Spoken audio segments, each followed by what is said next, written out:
In the year 2087, the sky changed forever. On a cold morning, without warning, a giant shadow covered New York City. People looked up expecting maybe a strange weather event, but it wasn't a storm. It was a ship, an alien ship, black, silent, and massive. It floated above the skyline, blocking the sun like a monster made of metal. For a moment, the world stood still. Phones recorded. News channels switched to live feed. Children pointed. No one screamed. Not yet. Then the ship opened fire. A bright beam of red light shot down, tearing through buildings like paper. Skyscrapers crumbled. Cars flew into the air. Streets cracked and burned. Panic spread faster than the fire. Within an hour, New York was gone. Just ashes, rubble, and silence, and that was only the beginning. Across the globe, other ships appeared. London, Tokyo, Cairo, Rio. One by one, the cities fell. No warning, no message, no mercy. The aliens never spoke. They didn't ask for land or peace. They didn't care about surrender, they just destroyed. Governments tried to fight back. Jets launched missiles. Satellites fired lasers. But nothing worked. The alien ships had shields. The weapons bounced off like pebbles.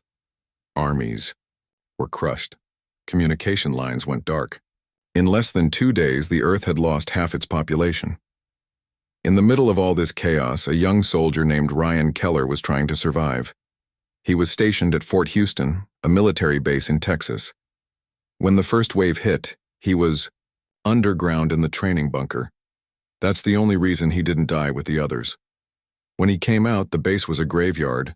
Tanks melted, helicopters torn apart, bodies everywhere. Ryan didn't freeze.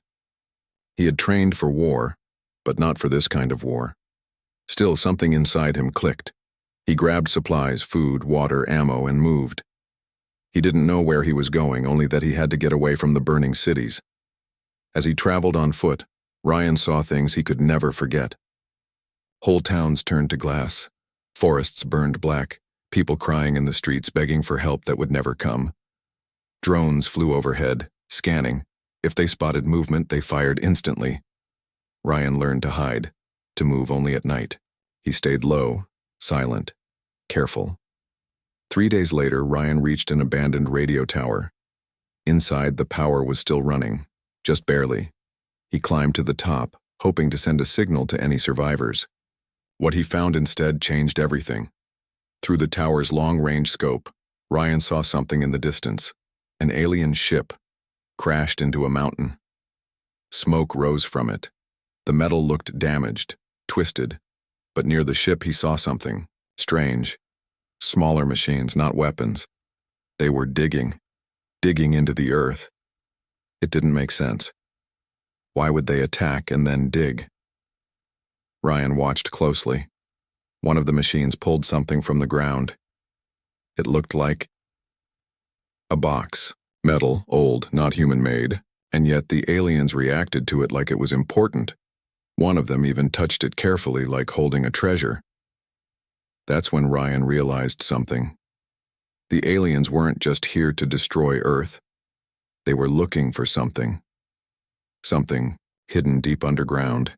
And the destruction? That was just to keep humans away. He picked up the radio, hands shaking. He didn't know if anyone would hear him, but he had to try. "This is Sergeant Ryan Keller," he said. "If anyone's out there, listen to me. They're not here to conquer. They're not here to control us. They're here to erase us." The signal cut in and out. Static filled the air, but the message was sent. Ryan looked out over the land. Fires burned on the horizon. The sky, once blue, was now a dull red from smoke and ash. But he wasn't afraid anymore. He knew the truth now.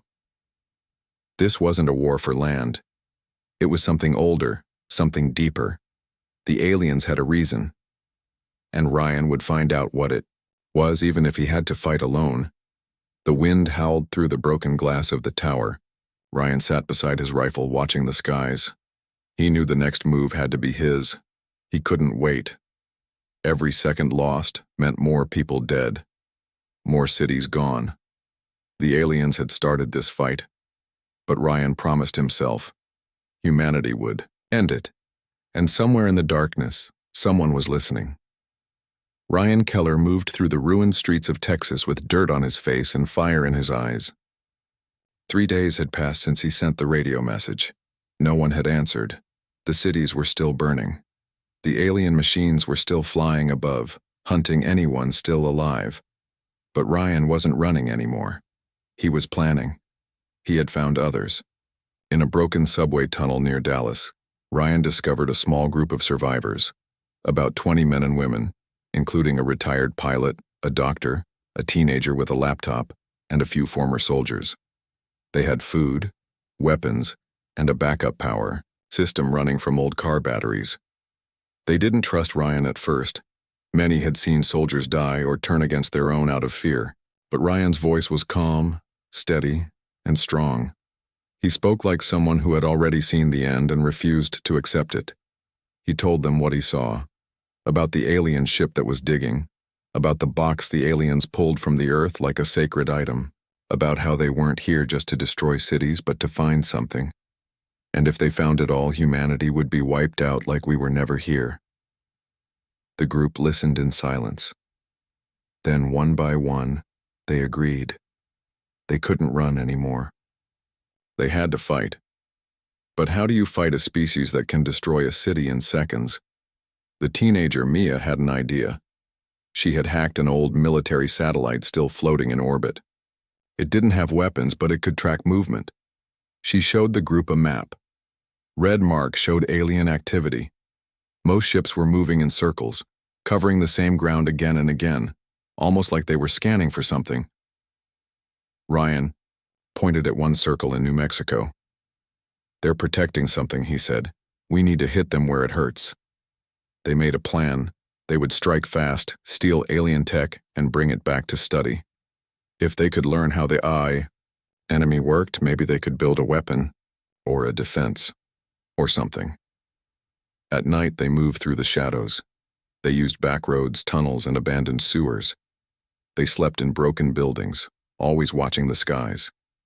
The world had become a graveyard, but the fire in Ryan's chest kept burning.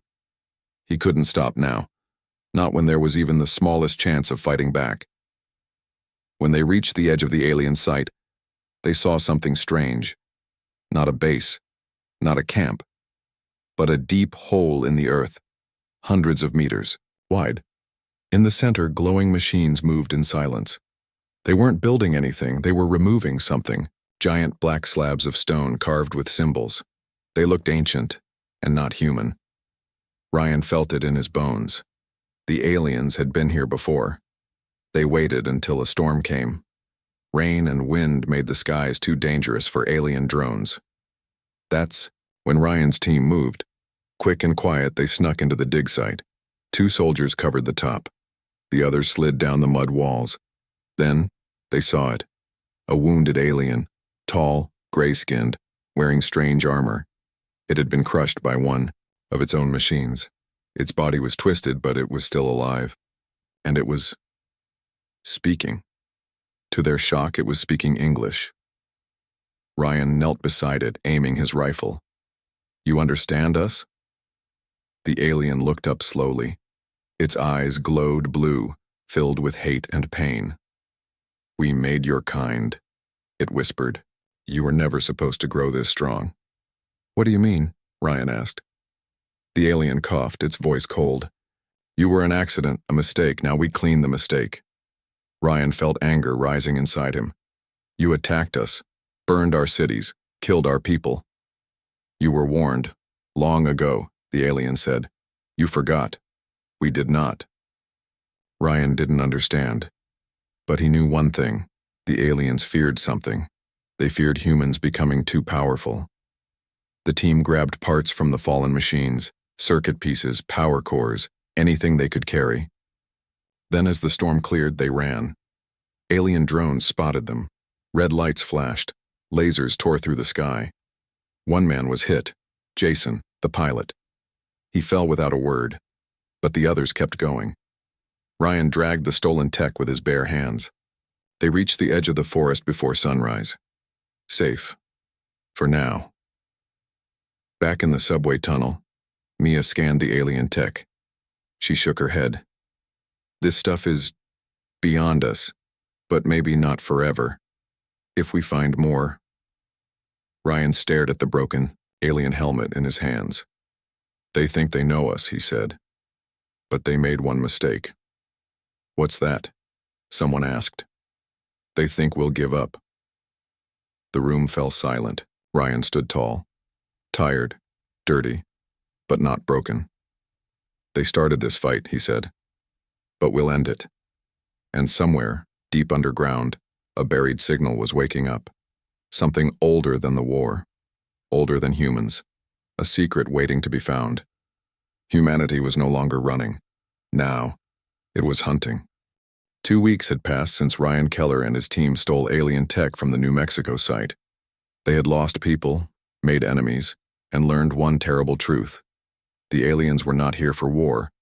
They were here for something hidden deep in the earth. Something old. Something powerful. Inside the underground hideout, Mia was studying the tech every day. She barely slept. Wires, glowing chips, strange metal plates. It didn't look like anything humans had ever built. She connected it to her hacked satellite system and ran a scan of Earth's surface. What she found sent a chill through the group. The aliens weren't just attacking cities. They were digging all over the planet, especially on Mars. At first, no one believed it. Why would aliens care about Mars? There was nothing there. NASA had left the red planet decades ago, shutting down its last base in 2065. People had called it a failure. But Mia found something buried in the old NASA files, a blacked-out mission called Project Helix. It had no details, no public record. Just a location, an abandoned outpost called Helios Station hidden under the surface of Mars. Ryan looked at the screen and nodded. That's where we go next. Go to Mars? One man laughed. With what? A broken van and a dream? But Ryan had a plan. One of the alien power cores they stole was still alive. With Mia's help and parts from old military bases, they built a small rocket engine, too small for war, but strong enough for one mission. The goal wasn't to fight on Mars. It was to find the truth. Ryan, Mia, and an old astronaut named Colonel Blake volunteered for the mission. The launch was fast and dangerous. The ship shook. Lights flickered. The sky screamed as they pushed into space. But after 2 long days, they landed. Mars was silent. Dust clouds danced across the red rocks. The old base, Helios Station, stood, half buried beneath sand. Doors were cracked open, antennas bent, no sign of life. They stepped inside carefully, flashlights cutting through the dark. Inside the base, time had stopped. Computers were dead, walls covered in dust. But deep below they found something strange, a locked steel door with a warning label. Level X, do not open. Of course they opened it. The tunnel went down for miles. At the bottom, they found a large round chamber filled with strange machines. And in the center, something glowing. A silver cube, floating in the air, covered in alien symbols. Mia stepped forward, her voice shaking. This is what they're looking for. Ryan touched the cube. His head filled with visions, flashes, of stars, battles, worlds burning, and strange creatures speaking in a language he couldn't understand. Then a message in English echoed in his mind. The key was buried to protect the future. If they find it, they rewrite history. Ryan pulled his hand back, breathing hard. This isn't just a weapon, he said. It's a memory, a record, maybe even a map. Blake stared at the walls. NASA didn't find this. Someone gave it to them. Suddenly, alarms screamed through the base. Red lights flashed. Something had followed them. A black alien drone hovered at the entrance, scanning the area. They ran. Ryan grabbed the cube and led the group back through the tunnels. The drone fired. Sparks flew. Metal walls exploded. Blake turned and fired back, shouting for Ryan and Mia to go. They didn't want to leave him. But there was no choice. As the door closed behind them, they heard the explosion. The base shook. Dust fell from the ceiling. The roof cracked. Their escape pod barely launched in time. Back on Earth, the team crash-landed in a desert. Injured, tired, but alive. The cube was still in Ryan's hands, and now they had more questions than answers. Who made the cube? Why did the aliens fear it? And why did the message say it could rewrite history? Back in the hideout, Mia scanned the cube's symbols. She found something shocking. "It's showing other planets," she said. "Not just Earth, not just Mars, a whole list. All marked with the same symbol." Ryan leaned closer. "What symbol?" She zoomed in. "A spiral shaped like DNA. It's not just about planets," she said. "It's about life. They're looking for something in all these places. Something like us." The room went quiet. Ryan sat down, the cube glowing beside him. If the aliens were afraid of human evolution, maybe they had a reason. Maybe humanity wasn't the first species to fight back. Maybe others had tried before and failed. But now, humanity had the cube, and with it a chance. "They think they know how this ends," Ryan said.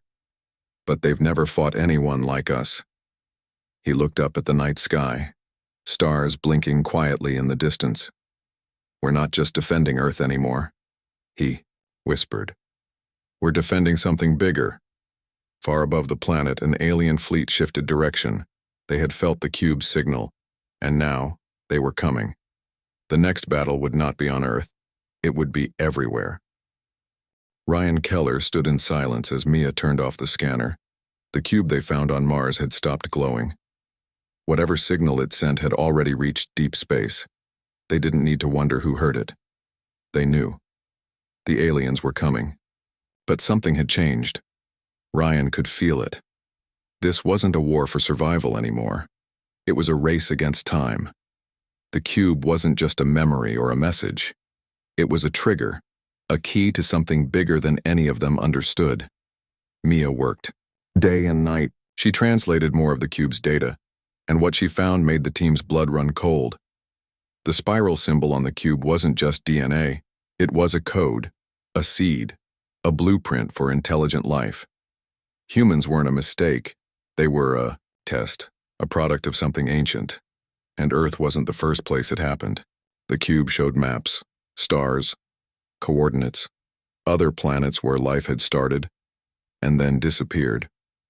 All those planets, Mia said, they were like Earth once, and then the aliens erased them. Ryan stared at the screen. "So they're not conquerors, they're cleaners." "Exactly," Mia said.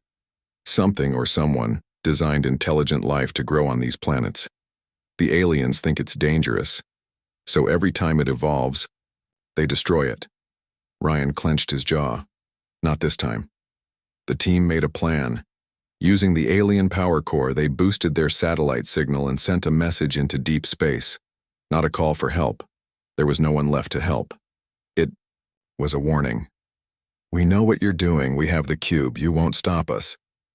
Then they started building.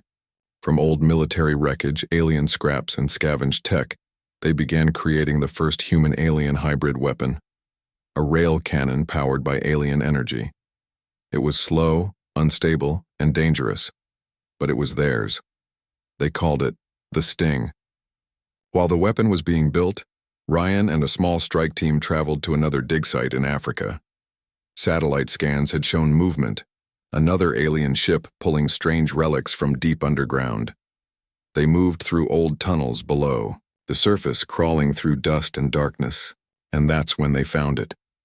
A second cube. It wasn't glowing like the one on Mars, but this one was different. It was open, like it had been used already, and around it were alien machines, dead and broken. "What happened here?" Ryan whispered. Mia scanned the area. This place, it wasn't destroyed by humans. Something else fought them here. As they explored deeper, they saw strange marks burned into the walls. Symbols, drawings, not alien, and not human either. A third language, older than both. Someone else had been here before. They weren't the first to fight the cleaners. Back at the hideout, the team studied both cubes together. Mia made a discovery. These aren't weapons, she said. They're memories, not just data, but history from those who came before. Ryan looked at the second cube, touched it, and saw a new vision. A planet. Green, bright, full of towers and light. People not human, but peaceful. Then ships, alien ships, raining fire. He watched as an entire world was wiped clean. But one cube survived, launched into space. These were warnings, Ryan said. They were trying to tell us how to fight. Suddenly, alarms blared. Mia looked at the radar screen. They're here. A massive alien ship had entered Earth's orbit, bigger than anything seen before. It hovered high in the sky, blocking the sun. The same ship that had destroyed New York. It had returned to finish the job. Ryan grabbed his rifle. Get the Sting ready. The hideout was no longer safe. The team moved to an old mountain observatory, high ground, clear skies, and space, to fire. The alien ship began scanning the Earth's surface again, searching for the signal from the cube, searching for the humans who had dared to fight back. Ryan aimed the cannon, sweat dripping from his brow. Charge it. Mia held the core steady. Ready in 30 seconds. But the alien ship moved faster. Beams of light shot down, destroying entire forests, rivers boiling instantly. They weren't targeting cities anymore. They were targeting anything that could hide the cube. 15 seconds, Mia said. Drones flew ahead of the ship, sweeping the ground. One spotted the observatory. Red lights flashed, it fired. The mountain exploded. Dust and fire filled the air. The cannon shook. Ryan held his ground. Now, he yelled. The cannon fired. A massive beam of light shot into the sky, tearing through clouds, striking the alien ship with full force. The ship shook, sparks bursting from its side. For the first time, alien metal cracked. The ship didn't fall, but it backed off. Ryan smiled. We hurt them. Mia looked at the readings. We damaged their shield, not enough to kill it, but now we know and they're not invincible. The alien ship slowly left Earth's orbit, disappearing into the darkness. But the message was clear. They would return. And next time, it would be war. Ryan stood at the edge of the observatory, looking up at the stars. They've been cleaning life from the galaxy for a long time, he said. But now we've found their broom, and we're breaking it. The team gathered behind him. The next phase had begun. The hunters had become the hunted. The alien ship had left Earth's orbit, but the threat was far from over. Ryan Keller and his team knew that now. The ship's retreat wasn't defeat. It was a warning. Deep underground in the mountain base, Ryan looked at the flickering screens. The Sting, the human-alien hybrid weapon, was damaged but repairable. Mia and the others worked tirelessly, rebuilding it piece by piece. Every moment counted. The cube's glow was faint now, but its secrets were still alive. The team had unlocked some of its messages, but many symbols remained a mystery. They were racing against time. Ryan, Mia said one evening, her eyes tired but bright. I think I've found a pattern. Ryan leaned closer. On the screen, a star chart lit up, showing not just planets but points of energy. What is it? These points, Mia explained, are where the aliens buried their cleansing stations, places where they erase life that becomes too dangerous. Stations, Ryan repeated. We have to find them before the aliens do. The plan was risky. If the aliens returned, and Ryan knew they would, they'd come prepared. The team split into two groups. Ryan led the strike team to a station in the Amazon jungle, while Mia stayed behind to continue decoding the cube's data. The gear. Jungle was thick, hot, and alive with sounds, but Ryan's team felt nothing but danger. The ground trembled beneath their boots. Strange machines hummed beneath the leaves. At the dig site, they found another alien ship, smaller this time but heavily armed. The team moved carefully, avoiding patrols and sensors. Suddenly the ground shook. A trap. Alien soldiers, tall and armored, appeared. The fight was brutal. Bullets bounced off armor and lasers burned through trees. Ryan's squad fell back, fighting hard to survive. In the chaos, Ryan saw a glowing orb, another device, pulsing with energy. He grabbed it and shouted, "Fall! Back!" They escaped with the orb, but not before the aliens activated the station. A huge wave of energy blasted into the sky. Ryan realized it was a warning signal, calling the fleet back. Back at base, Mia studied the orb. "This is a control key," she said. "If we can destroy these stations, we stop the cleansing." But the aliens weren't waiting. From the Yao skies, fleets of ships returned, bigger and more terrifying. Earth's skies burned with fire and shadow. The final battle had begun. Ryan stood among his team, watching the sky darken. "We're not just fighting for Earth," he said. "We're fighting for every world they want to erase." The Sting fired again, powerful beams slicing through enemy ships. The humans fought with everything they had, refusing to give up. And in the middle of the war, Ryan held the cube tightly. It was a reminder. Humanity had started small, but would end strong. The stars watched quietly, waiting to see who would survive. The sky was full of fire. Alien ships swarmed over Earth like angry hornets. Cities burned and people ran for their lives. But Ryan Keller and his team didn't run. They fought. The Sting, the powerful weapon made from alien energy, was Earth's last hope. From the mountain observatory, Ryan watched as it fired again and again, cutting through enemy ships. Each shot was a message. Humanity would not be erased. But the aliens were clever. They changed their tactics. Smaller, faster ships attacked the hideouts, trying to capture the cube and stop the resistance. Ryan's team fought hard to protect the secret. Mia worked non-stop to understand the cube.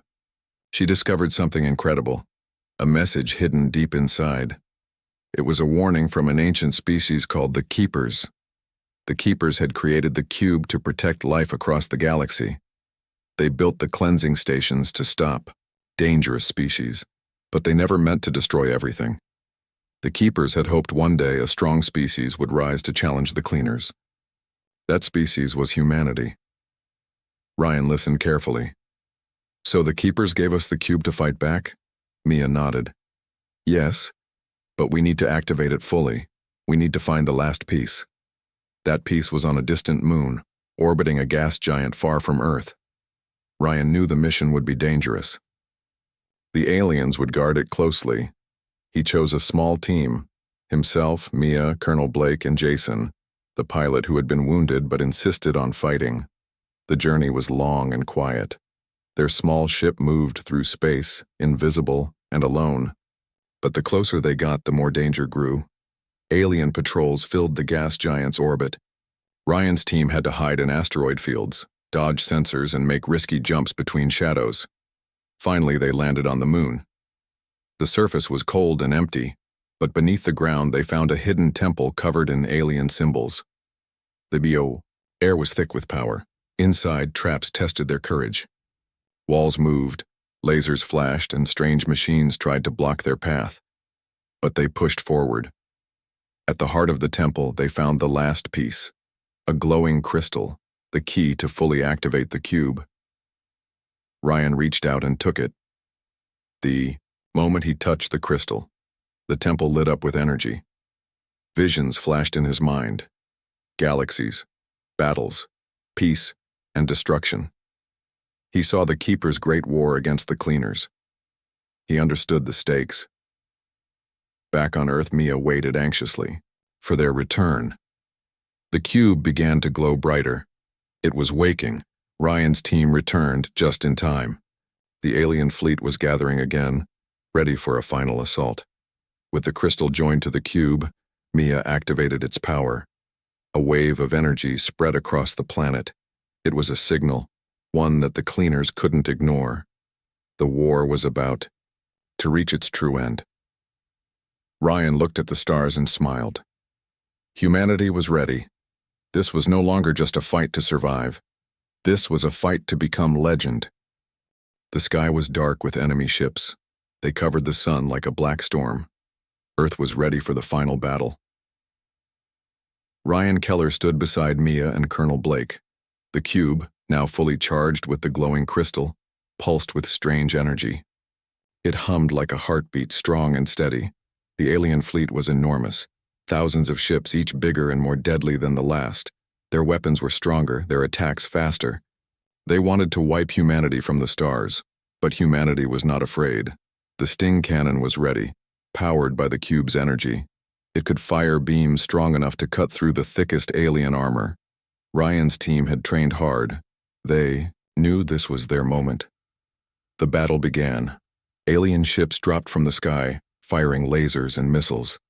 Cities shook and the ground cracked under the explosions. Ryan led a team of fighters on the ground, striking enemy patrols and protecting civilians. From the mountain base, Mia controlled the Sting. She aimed carefully and fired. The beam tore through the sky and struck the largest alien ship.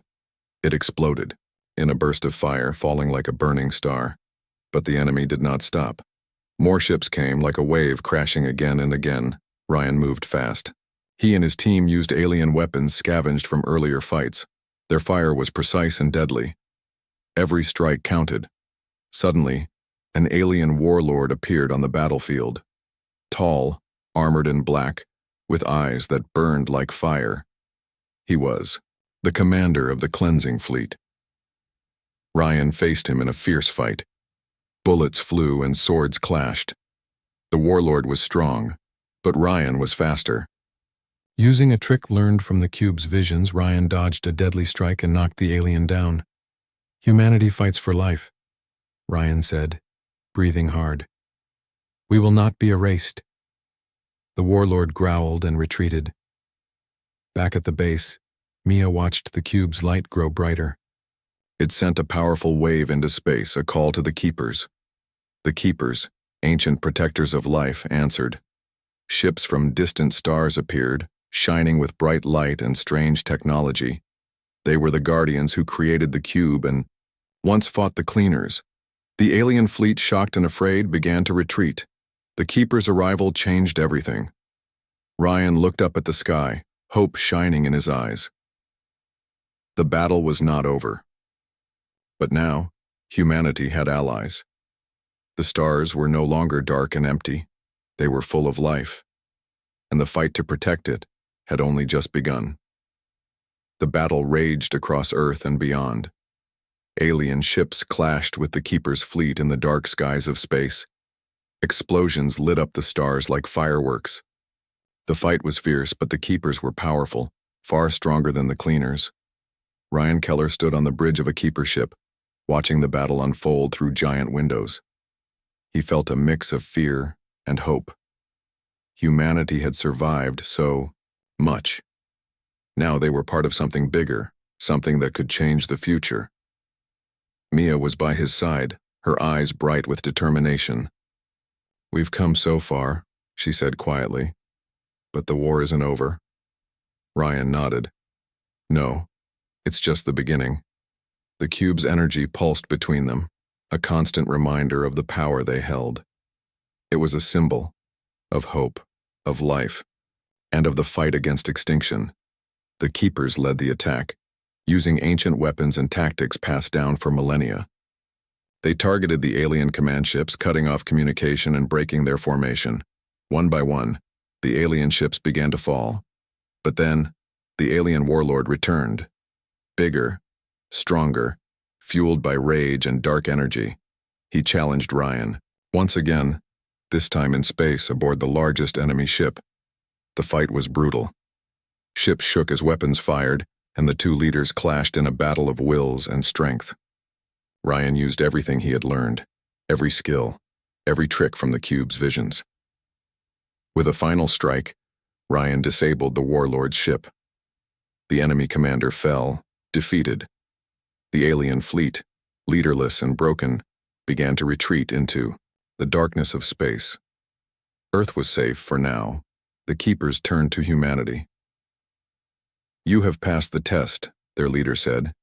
"The cube chose you because you fight for life, not just survival. You are the new guardians." Ryan looked at The cube one last time. We will protect life. No matter what comes next. Mia smiled. Humanity is not alone anymore. As the Keeper's ships disappeared into the stars, Ryan and his team stood together, ready for the future. The war had started with aliens attacking Earth, but humanity ended their reign. The galaxy was theirs to protect, and they would fight for every star, every planet, every life, for all time.